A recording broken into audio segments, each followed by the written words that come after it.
Salut les gars, c'est Adèle, j'espère que vous allez bien. Bienvenue dans cette nouvelle vidéo YouTube, encore une fois que je tourne au jour le jour.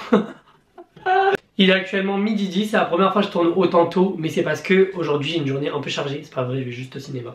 Bref, aujourd'hui vidéo que vous m'avez tant demandé, je vais réagir à toutes les histoires que vous m'envoyez à chaque fois. Parce que pour celles et ceux qui ne savent pas, je fais des lives TikTok tous les soirs de 19h30 à 20h30 et je lis les histoires que vous m'envoyez, je réagis, donc des histoires de famille, des histoires de couple, des histoires de vous dans votre vie personnelle, amitié, etc. Des histoires au travail, des histoires paranormales, j'ai reçu tous les scénarios. Et aujourd'hui, on va lire les histoires ensemble. Alors, il y en avait des trop bien, des trop croustillantes, etc. Malheureusement, je crois que je les ai perdues, mais si je redéfile un petit peu, je vais réussir à vous les trouver. Donc, on va quand même faire l'effort de les trouver pour cette vidéo, même si je les ai déjà lues, mais c'est pas grave. Là, vous allez me juger, vous, dans l'espace commentaire, parce qu'il y a plus de gens dans les commentaires, du coup, que dans les lives. Pas du tout. On est entre 400 et 1000 dans mes lives, donc bon. On commence par l'histoire numéro 1. On va l'appeler, la fille qui m'a raconté l'histoire, on va l'appeler Charlie. Ok? Coucou en anonyme s'il te plaît. J'ai 16 ans. L'année dernière, j'étais en vue sur un mec et donc on était très vite en flirt. En plus, on parlait tout ça, il y avait le feeling, c'était trop bien. Les vacances d'été approchent, le pélo décide de me bloquer. Sans raison, je ne sais pas pourquoi. Déjà, s'il te plaît ma soeur, tu peux appeler un comme juste un mec. Pourquoi un pélo? Je déteste les gens qui parlent comme ça. Même en live, je disais, wesh, ça me gratte les yeux, pélo, zombie, un ami. Ah, wesh, parlez normalement. Pourquoi toujours quand même mal parler comme ça? Vous êtes vraiment trop des gens ghetto. Wesh, wesh, zombie, ça me gratte les yeux, il y a les yeux qui me grattent là. Eh, ta gueule, parle normal, ma soeur. Le pélo me bloque sans raison. Pourquoi? Je ne sais pas. J'ai fait ma rentrée, tout se passait bien et j'ai appris que ma copine allait se fiancer. My God. Je lui ai dit, c'est qui le mec? Elle voulait rien dire. 3 semaines plus tard, je les vois ensemble et là j'ai tout compris. Elle s'est mariée avec mon mec qui m'avait quitté pendant les vacances d'été. Enfin, avant les vacances d'été. Maintenant, elle sait que je suis au courant. Je fais quoi, s'il te plaît? Ok, bon, j'avoue, je t'ai critiqué pour rien, Mago. Là, on est sur une histoire un peu folle et farfelue. Mais déjà, comment ta copine, elle s'est mariée tôt? Elle s'est vraiment mariée tôt, genre. C'est trop le cliché des... Marion tôt, mais bref. Mais en tout cas, la go, non, elle est arme de ouf. Pourquoi elle a fait... Déjà, en fait, c'est une connasse dans le sens où elle t'a volé ton cum. Déjà, on commence par ça. T'imagines la folie psychologique et ça doit même, toi, te rendre folle. Tu dois te dire, mais wesh, la folie. Genre, s'il faut, la go, elle l'a consolée et tout quand le mec, il la faisait pleurer. Et après, elle est partie se marier avec.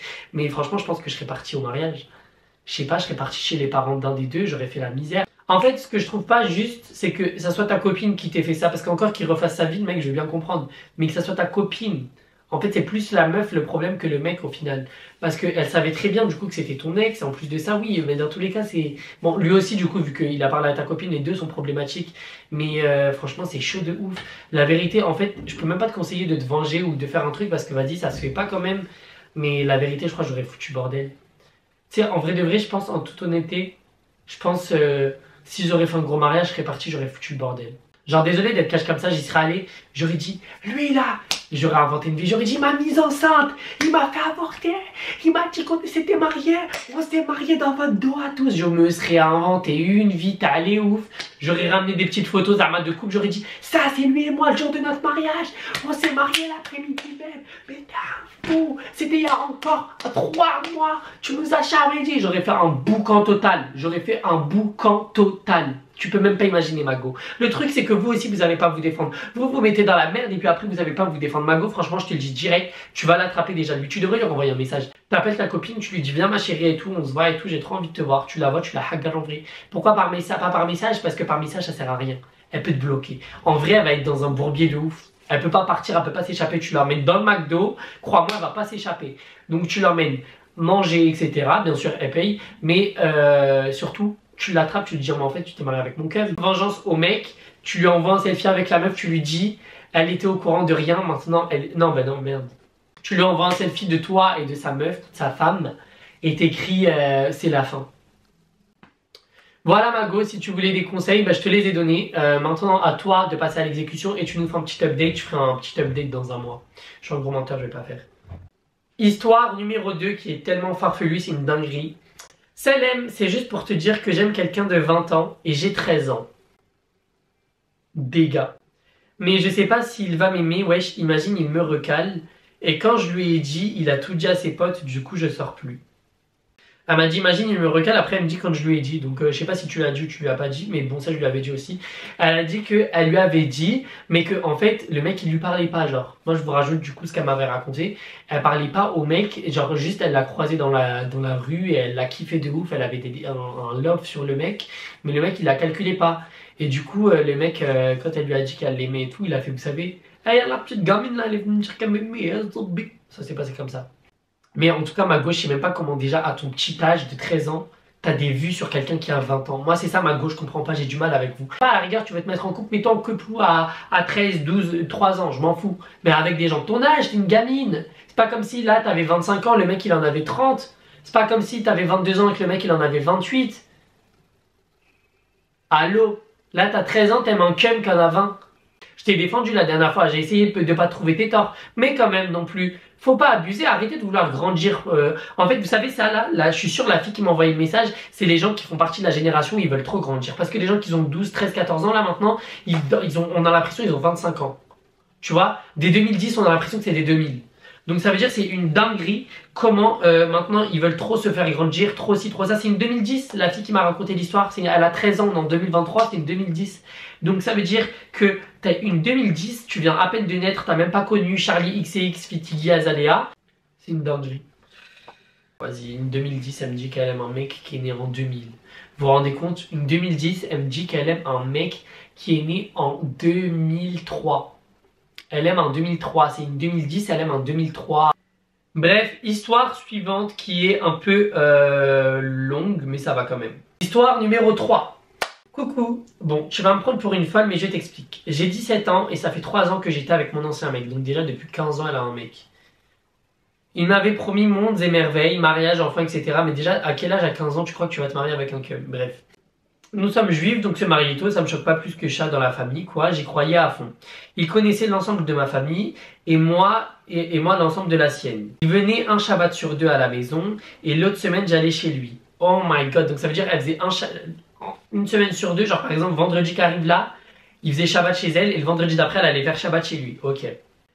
Tous les dimanches midi, on faisait un restaurant, oh my god, tous les dimanches midi, on faisait un restaurant à vin avec sa famille et la mienne. Donc en fait, au final, la famille s'est alliée d'amitié, en fait, au final. Parce que en fait, bon, je vais vous raconter l'histoire et je vous le dirai à la fin, c'est ce que j'ai à dire. Il disait qu'il m'aimait, mais moi, j'ai jamais été prête à faire ma première fois et j'ai toujours voulu me préserver.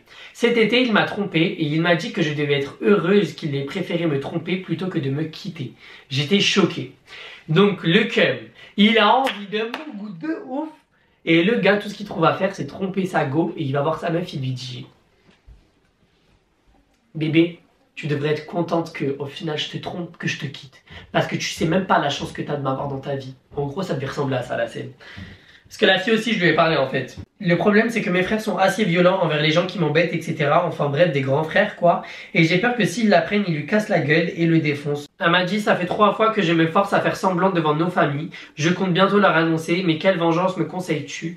Sachant qu'il veut à tout prix me récupérer. Aide-moi s'il te plaît, vraiment. Tu peux m'aider, s'il te plaît, je t'en supplie. Aide-moi s'il te plaît. Il n'y a pas de vengeance à faire et tout. En fait, tu dois juste le quitter, en parler à tes frères et sœurs. Et même s'il le frappe, il le frappe. Le mec, il a pas à faire ça en fait. Et elle m'a dit: mes frères, ils sont vraiment violents. Et après, je lui ai dit en fait, tu fais genre, tu sais quoi, que tu parles avec un nouveau mec et que tu allais te marier. Et elle m'a dit qu'il était dans son école, et le mec, parce qu'ils ont 17 ans, donc il est dans son école.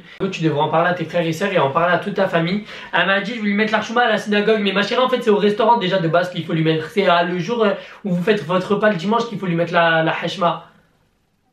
Faut pas attendre que tu ailles à la synagogue, rien du tout, hein, Mago. En plus, wesh, à la synagogue, abuse pas, wesh, il y a tout le monde. Il n'y a pas que ta famille à la synagogue, ma chérie, la honte. Ah, parce que pour le coup, tu vas l'afficher pour de vrai, là. Mais vas-y, quand même. C'est comme si j'allais à la mosquée afficher quelqu'un avec qui j'étais sorti. Non, Mago, franchement, faut pas faire des trucs comme ça. Faut le faire devant toute la famille. T'attends que les deux familles soient là. Et c'est le dimanche. Tous les dimanches midi, vous mangez ensemble. Vous faites un restaurant. Eh, franchement, pour manger au restaurant à 20 tous les midis, hein, tous les dimanches midi, vous devez être blindés, Mago. Hein. C'est quoi cette histoire là aussi? Mais bref, maintenant que la famille sont liées d'amitié, le problème c'est que ça va être super dur. Ça veut dire que ça va soit partir en cacahuète et aller ouf, soit en fait ils vont faire en sorte que vous essayez de vous réunir, etc. pour pas que les liens se brisent. Soit t'en parles à tes parents, à tes parents à toi et aux parents du mec. Comme ça au moins ça reste que entre vous et vous trouvez une solution, soit vous vous quittez et vous le dites à personne. Mago, mais moi personnellement je te conseille de le quitter et d'en parler soit à tes frères. Le problème c'est que ça va te défoncer tous vos liens qu'il y a ensemble à toi et les deux familles là. Ou alors t'en parles que à tes parents à toi et à tes parents au cum. Vous êtes tous les 5 ensemble, donc tous les 6 ensemble, vous en parlez. Et même si vous devez vous embrouiller, t'as les ouf, vous devez vous crier dessus, en fait c'est la seule solution qu'il y a. Parce qu'après si tu l'affiches devant toute la famille, ça peut grave tuer tous les liens qu'il y a ensemble et ça peut partir trop loin pour rien. Voilà, du coup mon petit conseil pour cette histoire Mago. Histoire suivante, let's go. Dernière histoire, putain je la relis pour vous. Histoire paranormale, sorcellerie, horreur, bref, vous allez voir. Je vais commencer. Message que je suis un compte fake au cas où. En gros, je m'appelle Amina, elle me précise que c'est un faux prénom. Et j'ai 19 ans maintenant. Au moment des faits, j'en avais 16. Je suis fille unique, mes parents se disputent souvent, alors quand ils se disputent, je vais chez mes grands-parents qui vivent dans une grande maison isolée à la montagne. Mes grands-parents étaient très gentils, etc. Mais ils m'interdisaient toujours d'aller au grenier. J'ai désobéi et j'ai très bien fait ou pas. Vu l'histoire, t'as très bien fait. En gros, un jour, j'ai décidé d'y aller quand ils n'étaient pas là. J'y vais par curiosité et je découvre un grand cadre où il y avait écrit « Paix sur lui, Richard, 1945-1995 ». Et il y avait les grands-parents à côté de ce mec. Elle a écrit « les », je pense qu'elle voulait dire mes grands-parents à côté de ce mec.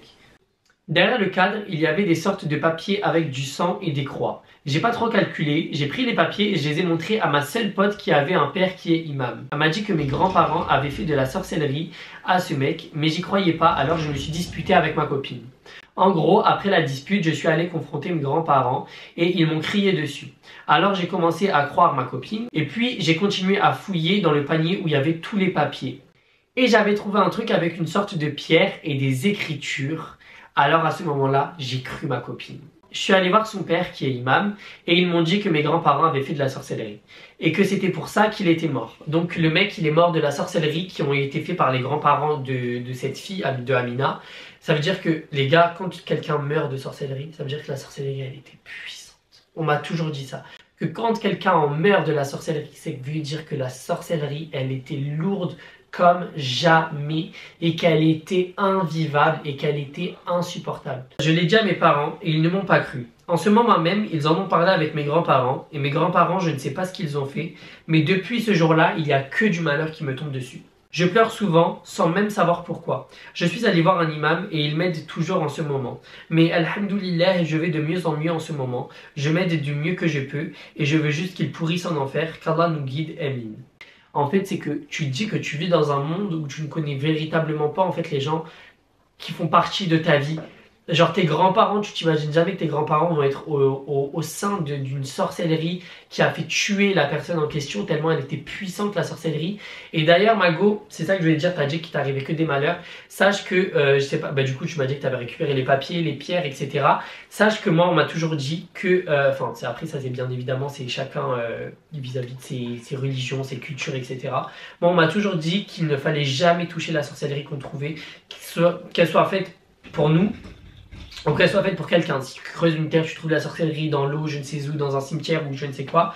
Si tu trouves de la sorcellerie, il ne faut jamais la toucher à main nue, qu'elle soit destinée à toi ou pas. Il ne faut pas la toucher à main nue. Il faut que tu prennes un truc et que tu ne la touches pas directement avec ta peau. Parce que si tu la touches, eh ben, apparemment la sorcellerie, tu peux faire en sorte qu'elle se déclenche chez toi aussi. Mais en tout cas, sache que ton histoire, elle m'a choqué de ouf. Il n'y a pas forcément de conseils à donner sur soi ou quoi, mais continue à avoir l'imam qui t'aide. Et franchement, c'est la seule chose que je peux te conseiller à faire. C'est vraiment terrorisant et traumatisant ce que tu m'as raconté. C'est une dinguerie. C'est une dinguerie. Genre vraiment dinguerie au sens propre, les gars. Je sais pas si vous vous rendez compte. C'est trop grave. Trop grave. Bon les gars, c'est la fin de cette vidéo. Voici la partie 1. Si vous voulez une partie 2, je vous la sors cette semaine, il n'y a pas de problème. N'hésitez pas à me le dire dans les commentaires. Si cette vidéo vous a plu, n'hésitez pas à mettre un petit pouce bleu, à vous abonner à ma chaîne YouTube. Je sais que c'est une vidéo que vous avez énormément demandé. Si vous avez des histoires paranormales à m'écrire, je vous mets une adresse mail juste ici pour me les envoyer. Et mettez en objet histoire paranormale, histoire amitié, histoire familiale. Et comme ça, au moins, j'arrive à distinguer si je dois faire une vidéo sur plusieurs thèmes. Merci à toutes et à tous d'avoir regardé cette vidéo YouTube. En attendant la prochaine de demain, je vous souhaite tout le bonheur del mundo et à bientôt. Franchement, je suis choqué.